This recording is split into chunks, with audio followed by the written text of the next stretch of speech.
আর একটু জোরে দিলে তো আমার গাড়িতে লাগলো নি গাদা।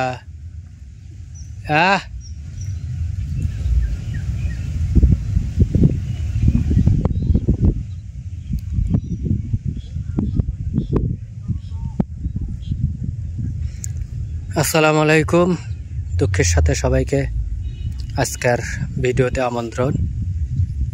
আসলে দুঃখটা কি সেটা একটু পরেই বলি, আগে বলি আমি কোথায় আসছি। আমি আসছি বগুড়া জেলায় কোন একটা গ্রামের নাম জানি না আমি এখনো। তো এখানে আসার পরে যে গাড়ি রাখছি, এখানে আসলে আমার গাড়ি ডিস্টার্ব হয়েছে। মানে হঠাৎ করে গাড়ি স্টার্ট নিতেছে না, কি হয়েছে না হয়েছে কিছুই বুঝতেছি না। পরে মেকারে ফোন দিলাম। মানে আমরা যেহেতু সিরাজগঞ্জ থেকে গাড়ি ডিস্টার্ব হলে পারে বেশিরভাগ সময় বগুড়াতে নিয়ে এসে সারি, কারণ বগুড়াতে মেকার ভালো আমাদের মনে হয়। এই জন্য আর কি টুকিটাকি যেসব কাজ আছে সেগুলো আমরা এলাকা থেকেই কাজ করাই।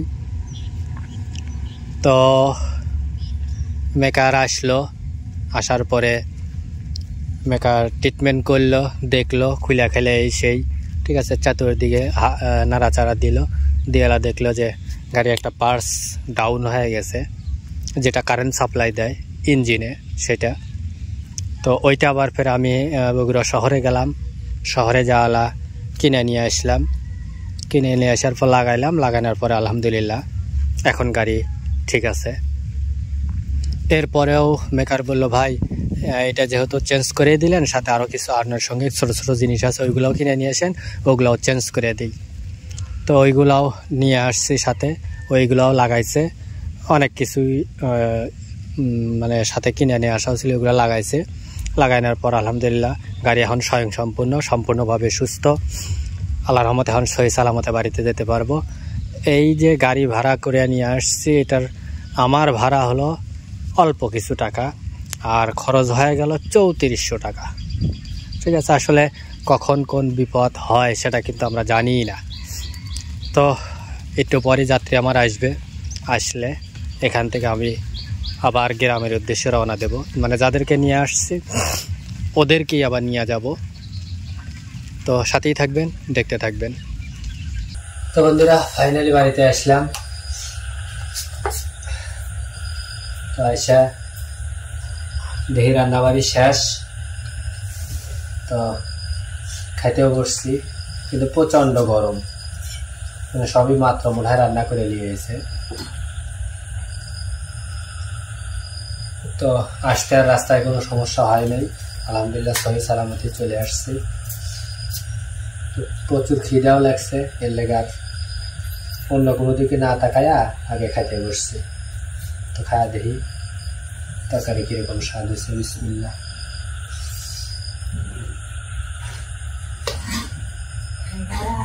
এত লবণ দিলাম তাও লবণ কম হয়েছে।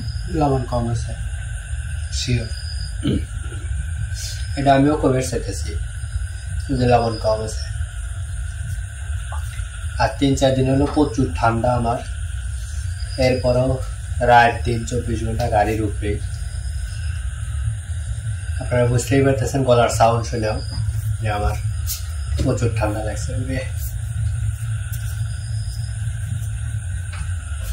আমি আর ফাতেমা মুরগির গোস্ত দেখাইতেছি, আর ফাতেমার মা খুদ ভাজা আর গোস্ত একটু জোর লিছে। আমার সাথে ভাত খাবি নি, খাবে ভাত না তো।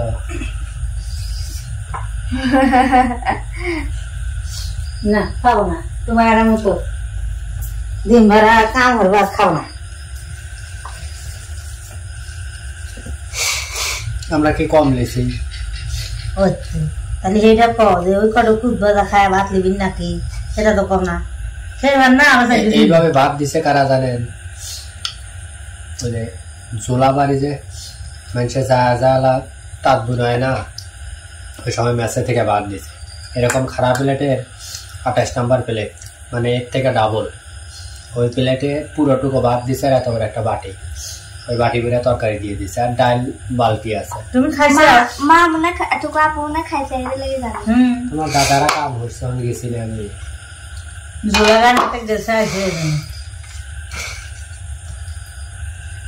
এক ডিশ ভাত, এই 1 প্লেট ভাত, এক সাইড দিয়ে তরকারি দেওয়া হয়েছে, এক সাইড থেকে ভর্তা দেওয়া হয়েছে, এক সাইড থেকে ডাল দেওয়া হয়েছে, লাস্টে যেটুকু বাচ্চা ওইটুকু দুধ দেওয়া হয়েছে। প্রতিদিন প্রতি অক্ট দুধ দিবি, মানে সকালে 1 গ্লাস, বিকালে 1 গ্লাস। মানে গরু ভালো বেশি কিনে খাওয়া, কিনে খাওয়াইছে।